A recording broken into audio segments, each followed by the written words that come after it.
AWCA와 행복 찾기 행복 초대석 시간입니다. 오늘 이 시간에는 임경아 의학영양학 박사님 함께 했습니다. 안녕하세요, 박사님. 안녕하세요. 이렇게 초대해 주셔서 감사합니다. 네, 네. 저희가 사실은 이 행복 찾기가 네. 아침을 여는 시간이잖아요. 맞습니다. 주말 아침에. 네. 근데 우리 네. 임 박사님 목소리가 이 아침에 그냥 굴러가는 구슬 같아요. 감사합니다. 저도 네. 매주 오전에 네. 항상 애청하는 방송 중에 하나입니다. 아, 그래요? 네. 네. 오늘은 애청자와 또 게스트를 네. 모시고 저희가 프로그램을 함께 하는데요. 네. 이 프로그램은 이제 AWCA와 함께하는 건강 프로젝트라고 해가지고 네. 저희가 네. 앞으로 이제 오늘부터 해서 4주간 네. 우리 임 박사님하고 할 텐데 네. 우리 임경아 박사님의 타이틀이 의학 영양학 박사님이세요. 조금 이제 생소한데 네. 본인 소개 좀 부탁드려요. 네, 저는 이제 한국에서 경희대학교 동서의학대학원에서 의학, 영양학, 한의학을 아마 국내에서 최초로 전공한 1호 박사입니다. 네, 아, 그러세요? 네.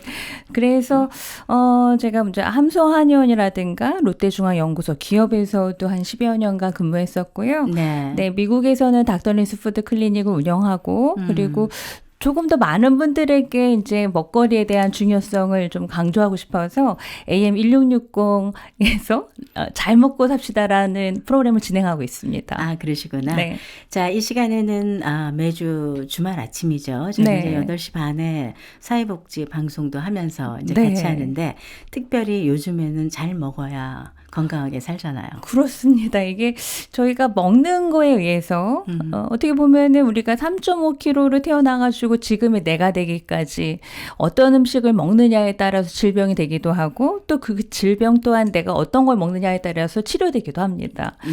네, 최근에는 정말 그 많은 통계 조사에 의해서 그 만성 질환들이 네. 다 식이요인하고 관련되어 있는 부분들이 많이 있습니다. 그렇죠. 자, 그러면 저희가 이제 4주 동안 건강 프로젝트를 하는데 오늘은 어떤 걸 할까요? 네, 제가 이렇게 제안을 주셨을 때 네. 가장 한국인 분들뿐만 아니라 전 세계적으로 식사 요인과 관련된 질병을 통계적으로 좀 조사를 해봤을 때 네. 식이요인과 가장 관련이 되는 암에 대한 부분, 네. 네, 그리고 이 암 중에서도 오늘은 식이요인과 가장 관련이 되는 그리고 이 빈도수가 사망률의 3위나 차지하고 있어요. 네. 그래서 어떤 암인가요? 네, 대장암. 대장암에 대해서 알아보도록 하겠습니다. 자, 네. 그러면 오늘은 대장암에 대해서 특별히 알아보는데요. 네. 우리 임 박사님이 자, 먹거리하고 대장암하고 네. 어떻게 해야지 대장암을 줄이고 예방할 수 있는지. 네. 네. 어떻게 보면 우리가 모든 음식은 다 이렇게 소화되고, 네. 네. 그래서 영양 성분들은 다 흡수되고, 또 우리 에너지를 만들어주는가 하면은, 어떤 음식들은 우리 몸을 저해하는 요인들이 있어요. 예를 들면은, 우리가 이제, 이렇게 술이라든가, 네. 네. 기름진 음식이라든가, 또 이제 요즘 뭐 가공식품이라든가, 그, 인스턴트 식품을 많이 섭취를 하게 되면은, 장내에 그 세균종이 네. 유해균도 있고 또 이 유해균을 망치는 또 무해균들이 있어요. 아, 네. 이런 음식들이 어떻게 보면은 장내 균총들을 다 바꿔놓을 수가 있습니다. 네. 근데 이 장내 균총에 의해서 굉장히 수많은 질병과 암과 이런 요인들이 관련되어 있다라는 겁니다. 그래서 어떻게 보면 우리가 어떤 음식을 먹느냐에 따라서 이 대장암뿐만 아니라 다른 여러 가지 질병하고도 관련되어 있는지도 모르겠습니다. 그렇죠. 자, 그러면은 대장암을 증가시키는 그 식단들 있죠. 어떤 네, 걸 네, 먹으면 대장암이 증가되나요? 일단은요, 네. 나의 체중이 정상 체중인가를 체크해 볼 필요가 있어요. 근데 네. 내가 만약에 비만이다, 특히 복부 비만이다 하면 그 원인들이 있잖아요. 네. 그 중에서도 이제 포화지방이라든가, 네, 포화지방이라고 하면은 우리가 이제 똑같은 고기다 하더라도, 상온에서 딱딱한 기름이 있는, 네. 그리고 뭐 과자도 그럴 수도 있겠고요. 네. 딱딱한 그런 지방이 어떻게 보면은, 우리 이제 혈관이라든가 아니면은 체내 조직에서 이렇게 플렉스블하지 않게, 네. 네. 그런 부분들이 어떻게 보면 대장암의 이제 증가 요인이 될 수도 있고요. 네. 그런가 하면은 최근에는 이제 좀 굉장히 바쁜 생활 속에서 빨리빨리 식습관을 제대로 잘 못 지키는 경우가 있어요. 네. 그러니까는 제때에 잘 그 규칙적인 식사가 안 됐을 때, 그리고 네. 불균형적인 그 그 식사의 밸런스가 안 맞을 때도 그럴 수도 있고요. 또한 그 스트레스가 대장암에도 영향을 미칠 수가 있습니다. 네. 예를 들면은 우리가 뭐 이렇게 스트레스 받거나 하면은 복부가 팽만해진다든가 가스가 찬다든가 화장실 배변 습관이 불규칙해질 수가 있어요. 네. 이런 경우도 대장암을 증가시키는 요인이 되는데 최근에는요, 이 대장암의 그 순위가 네. 발생 빈도가 한국의 40대 남성들이 최고로 많이 발생을 했습니다. 그래서 이 조사를 이렇게 살펴보니까 이 이유에 대해서는 한국의 과도한 업무량과 스트레스 그리고 이제 회식 문화를 술을 마시고 뭐, 그렇습니다. 예, 고기 네. 구워서 먹고. 네, 대부분 이제 한국의 회식 문화라고 떠올리면은 뭐 삼겹살에 소주, 네, 그리고 안주들뿐만 아니라 술조차도 어떻게 보면은 대장암에는 이렇게 좋은 그런 구성이 아닌 것 같습니다. 네. 네. 그 조금 전에 체중하고도 관련이 있다 그러셨잖아요. 네, 네. 그러면은 내가 비만인가 아닌가를 알아봐야 되는데. 그렇습니다. 네, 어떻게 알아보면 이 되나요? 표준 체중을 구하는 방법들이 있어요. 설명해 주세요. 네, 네. BMI라고 해가지고요. 네. 바디 매스 인덱스가 있습니다. 네. 바디 매스 인덱스라는 거는 체질량인데요. 네. 내 키를 음. 제곱을 하는 겁니다. 네. 그렇게 해서 나온 수치를 가지고 이제 100으로 나눠서 환산을 하다 보면은 네. 보통 남자들은 한 25에서 27% 이상일 때. 네. 그리고 이제 여성들은 그것보다 조금 더 높아요. 아무래도 체지방이 많기 때문에 뭐 네. 28에서 29 사이가 넘는다. 그리고 내 그 허리 둘레를 가지고 측정할 수도 있습니다. 네. 간단하게 알 수 있는 건데요. WHR이라고 해서 네. Waist Hip Ratio입니다. 아. 그래서 이 수치는 내 허리가 일자냐 아니면 더 나왔느냐에 따라서 남성들은 1 이상일 때, 예, 여성들은 0.85 이상일 때 우리가 이제 복부 비만이라고 이렇게 느낄 수가 있어요. 그리고요, 간단히 내가 팔이나 뭐 그 삼두받고 있는 데를 이렇게 집어봤었을 때, 네. 잡히는 그 두께가 나의 체지방의 두께일 수도 있습니다. 아까 이제 팔, 네. 우리가 보통 네. 어깨에서 내려오는 팔이죠. 맞습니다. 그렇기도 하고 배둘레도 이렇게 우리가 이제 잡아봐요? 측정하기도, 네, 잡아서 이렇게 당겨서 네. 그래서 어떻게 보면은 우리가 강호동이 비만일까 이렇게 뚱뚱해 보일 수도 있잖아요. 네. 그런데 오히려 근육이 많으신 분들, 운동을 많이 하신 분들은 비만이 아니고요. 네. 오히려 이제 마르신 분들 중에서 뼈대는 가는데 네. 지방이 많으신 분들 많이 있습니다. 그러면 이제 각자가 본인의 네. 지금 몸을 한번 생각해 보실 때 내가 이렇게 서 있는데 내 네. 허리가 원래 네. 허리가 잘록하게 좀 안으로 들어가야지 그렇습니다. 그게 여성분들은요. 좋은 건데 허리가 일자거나 아니면 더 나왔거나 그렇죠. 그러면 위험 신호죠. 뭐 그건 다 네. 그냥 복부 비만이네요. 네, 그런 경우는 이 대장암뿐만이 아니라 네. 다른 위험 요인도 다 발생할 수가 있는데요. 그 네. 이유는 모든 오장육부가 이 상체 안에 다 있잖아요. 그래서 그렇죠. 내 복부 비만의 둘레가 어쩌면은 내 그 간 지방하고도 아주 비례한다고 보시면 돼요. 복부에 살찐 것만큼 간에도 그렇게 이제 지방이 분포되어 있다라고 보시면 됩니다. 네. 지금 이제 아침에 이 얘기 들으시면 이제 허리도 만져보시고 안 만져봐도 아시죠? 네, 내 네. 허리가 일자인가 들어갔나 더 나왔나 네. 이제 금방 쉽게 아실 수 있는데 네. 자 그러면 저희가 대장암을 안 걸려야 되는데 네, 이 대장암을 예방을 좀 해야겠죠. 그렇습니다. 뭘 먹어야 돼요? 일단 스트레스를 받지 않은 상태에서 규칙적인 식단 그리고 규칙적인 식단에 균형 잡힌 식사가 아마 기본일지도 모르겠어요. 네. 거기에 나의 장이 예민하신 분들이 있어요. 네. 이런 분들은 설사를 많이 하고 또 어떤 음식을 먹느냐에 따라서 화장실 많이 가시고 이러신 분들이 섬유질이 좋다 해서 많이 드시면은 더욱 더 이렇게 더부룩하고 배가 나오고 불편하실 수가 있거든요. 그래서 섬유질이 좋긴 하지만 네.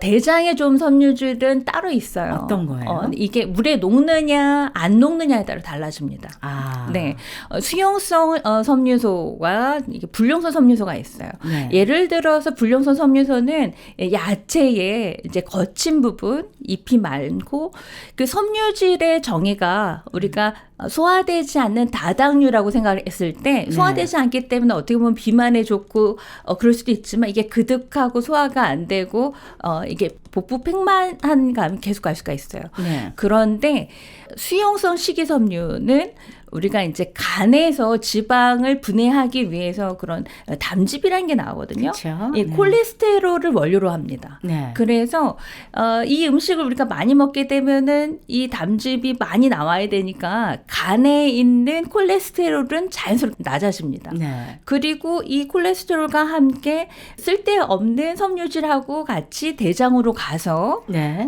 배변으로 나가기 때문에 네. 체중도 줄이면서 콜레스테롤을 줄일 수가 있습니다. 아, 그렇군요. 네, 이런 음식이 어디 있냐면요. 네. 똑같은 공유다 하더라도 보리에 많고요. 보리 중에서도 우리가 종류를 살펴보니까 늘보리라는 게 있어요. 늘보리. 네, 이게 통보리처럼 생겼는데요. 그냥 일반 보리에 비해서 일반 보리가 그냥 섬유소가 12%라면은 늘보리는 20%가 포함되어 있습니다. 네. 그래서 이런 수용성 섬유질이 많은 이런 보리라든가 다시마라든가 다시마. 네네네. 미역이라든가 뭐 이런 음식들을 하시는데요. 예를 들어서 이제 한 끼 식단으로 이렇게 말씀드린다면은 밥에는 보리밥인데 네 거기에 뭐 예를 들어서 내가 비만이다 하는 경우에는 뭐 우엉을 넣거나 네 아니면 당근을 넣거나 거기 뭐 물을 넣어도 좋고요. 어떤 걸 뭐 호박을 넣어도 다 좋습니다. 이렇게 하면 칼로리는 줄고 섬유소의 함량은 굉장히 많이 올라갈 수가 있고요. 네. 국은 짜지 않은 게 좋습니다. 네. 네. 그래서 뭐 맑은 조개 미역국이라든가 네. 네, 아니면 뭐 그냥 콩나물국도 좋고요. 네. 네. 그리고 항상 식단에서 단백질이 있으면 좋겠어요. 근데 이 단백질이 빨간색이 아니고 네, 육류가 아니고 네. 생선류였으면 좋겠습니다. 아, 생선류로. 네네. 네. 그래서 뭐 고등어, 꽁치, 삼치 다 좋은데요. 네. 가능하면 암의 리스크 요인이 있으신 분들은 구거나 하는 것보다는 그냥 조림 형태. 네네네. 왜냐하면 구웠었을 때 암을 발생시키는 요인들이 굉장히 많이 발생할 수가 있고요. 더군다나 이제 미국에서는 바베큐 문화가 많이 있잖아요. 네. 이랬었을 때 거의 뭐 몇 배 이상의 이제 발암물질이 이제 발생한다고 보시면 됩니다. 그래서 가능하면 조리법도 이제 이렇게 조림을 하시거나 뭐 이렇게 가볍게 이렇게 프라이팬에서 볶거나 하시는 게 더 좋을 것 같아요. 네. 그리고 이제 내가 그러면 단백질은 어느 정도 먹어야 되느냐 했었을 때 내 주먹만큼의 크기가 그 정도가 한 끼에 그 정도의 단백질은 드셔야 되는 겁니다. 한 끼? 우리가 그렇습니다. 세 번 세 번 먹는다고 치면은 이렇게 3번을 먹어야 되는데요. 네. 제가 조사를 해보면은 굉장히 단백질 함량이 작습니다. 네. 예. 그래서 좀 이 단백질 함량이 부족하다는 거는 여러 질병에 대해서 내가 면역이라든가 네. 아니면은 이거를 싸워서 이겨낼 수 있는 그런 부분들을 다 이게 단백질이 만들어주는데 그런 부분들이 부족한 부분들이 많이 있어요. 그래서 꼭 이렇게 수술을 이제 암에 대해서 수술을 하신 분들은 끝난 후에 무조건 이 단백질이 충분히 드시는 게 무엇보다도 중요하겠다고 하겠습니다. 네. 그리고 늘 이제 비타민, 무기질 네. 이게 좀 중요한데요. 어떤 과일이 좋습니까? 어떤 채소가 좋습니까? 라고 물어보신다면은 마트에 가셔서 제일 싼 거. 왜냐하면은 싸다는 거는 그 근거리에 있는 야채일 테고 또 네. 제철에 나는 야채일 테고 그게 가장 바람직하고 좋은지도 모르겠어요. 근데 이왕이면은 이 색깔별로 부위별로 나눠서 드신다면은 네. 골고루 그 각기 다른 항산화 역할에 있는 영양소를 아주 쉽게 드실 수 있어요. 네. 제철 과일을 컬러풀하게 네. 골라서. 예를 들어서 네. 한의학에서 그런 게 있거든요. 네. 빨간색이라 하면은 뭐 토마토는 심장에 좋고, 네. 흰색 하면은 뭐 무 뭐 이런 거는 폐에 좋고, 네. 그리고 이제 뭐 노란색 뭐 이런 건 비위에 좋다고 합니다. 호박이 있을 수 있을 테고요. 네. 그래서 이렇게 5가지 색깔별로 그리고 뿌리, 줄기, 잎, 열매 이런 부위별로 드신다면은 네. 골고루 그 모든 영양소를 다 이렇게 포함할 수가 있고요. 또 이거를 어떻게 먹으면 좋으냐? 가능하면 한 접시 안에 뭐 식판 안에 밥과 국, 생선 한 토막, 나물, 뭐 김치가 됐으면은 대장암에는 너무 자극적인 거 맵고 짠 거보다는 그냥 물김치가 좋을 수도 있겠어요. 네. 동치미는 정말 좋은 소화제거든요. 네. 요게 뭐 과일 반쪽 이렇게 하면 완벽한 네. 식사가 될 것 같습니다. 네. 자, 여러분들 오늘 아침 식사 어떤 거 하실지 지금 마음에 생각이 오셨을 것 같은데요. 네. 자, 우리 자라나는 아이들도 네. 이렇게 요즘에는 사실은 그런 거 많이 먹잖아요. 버거, 네. 프렌치 프라이. 네, 이게 아무래도 네. 그 부모님이 다 챙겨주면 좋겠지만은 일도 바쁘시고 또 생활이 그리 여유가 안 되면 아무래도 우리 친구들이 네. 쉽게 접할 수 있는 게 그런 음식인 것 같아서 좀 많이 안타까운 부분도 없지 않아 있는 것 같아요. 맞아요. 자, 우리 대장암을 줄이고 또 늘리는 음식이 어떤 건가 이제 대충 들으셨으니까 아마 도움이 되셨을 것 같은데 그 운동도 해야 되는데 사실 그렇잖아요. 그렇습니다. 그러니까 대장암 위험 그 감소 요인 중에 하나가 신체 활동입니다. 신체 활동. 네, 신체 활동은 내가 뭐 대장암뿐만이 아니라 그냥 내가 가장 좋아하는 운동 한 가지를 정하셔서 평생 나랑 같이 가는 친구다 생각하셔서 이건 그냥 absolutely 하셔야 하는 부분이에요. 네. 그리고 이제 아까 제가 식이섬유소 네, 이 부분 과일 채소에 많이 들어 있습니다. 잡곡에도 많이 들어 있고 네. 그리고 또한 그 항산화 역할을 한다면은 마늘이 좋은데요. 네. 네, 이 마늘은 뭐 구워서도 먹고 볶아서도 먹고 음식에 많이 활용하면 좋을 것 같습니다. 네. 네. 자, 여러분, 마늘도 많이 드시라고 좀 임 박사님이 이제 제안하셨습니다. 그래서 여러분들이 이렇게 하다 보니까 원 플레이트에 이것저것 다 플레이트 사이즈가 얼마나 해야 돼요? 아, 네, 알려드릴게요. 밥은요, 네. 3분의 2 공기 정도. 3분의 네. 2. 국은요, 우리가 크게 생각한 한식용의 그 국이 아니라 밥 공기에 하나, 그러니까는 이렇게 한 3분의 2 정도 찼었을 때. 네. 왜냐하면 짜고 맵거나 국은 그렇게 바람직하지 않기 때문에 건더기만 드신다 생각하시면 되고요. 네. 생선이나 고기는 내 주먹만큼 주먹. 맵기. 네. 네. 그리고 김치는 뭐 그 접시로 했었을 때 한 반 접시 정도. 네. 그리고 과일로 따지면 사과 반 개나 귤 한 개, 네. 수박 작은 걸로 한 조각 정도 이렇게 되겠습니다. 네. 자, 사실 이거를 몇 끼마다 먹는다고 하면 네. 많아요. 지금 말씀하신 게. 네, 많습니다. 네. 근데 한국에서도 그 비만 프로젝트를 했었거든요. 어린이 비만들을 네. 위해서. 이 친구들이 이렇게 먹는 거가 이게 500칼로리에서 600칼로리 정도밖에 안 되거든요. 근데 굉장히 먹기 힘들어해요. 네, 많거든요, 양이 생각보다. 많아요. 네, 네. 근데 생각보다 칼로리는 낮고 이렇게 세 끼를 드셨을 때 굉장히 건강할 수가 있는데요. 내가 뭐 프렌치 프라이 하나, 닭튀김 하나 먹었을 때 이미 400칼로리, 500칼로리가 넘어갑니다. 네, 그리고 스낵이나 이런 부분들은 또 음료수 같은 경우는 임티 칼로리 푸드예요. 그냥 칼로리만 냈을 뿐이지 술도 마찬가지고. 그래서 생각보다 양이 많은데 이렇게 잘 못 드시고 계세요. 그래서 이렇게 정확하게 내 식단에 대해서 또 시간에 맞춰서 드시는 거 추천해 드립니다. 네. 자, 오늘은 우리 임경아 박사님과 함께 대장암을 줄이는 방법 또 예방하는 식단에 대해서 함께 알아봤습니다. 박사님 감사합니다. 감사합니다.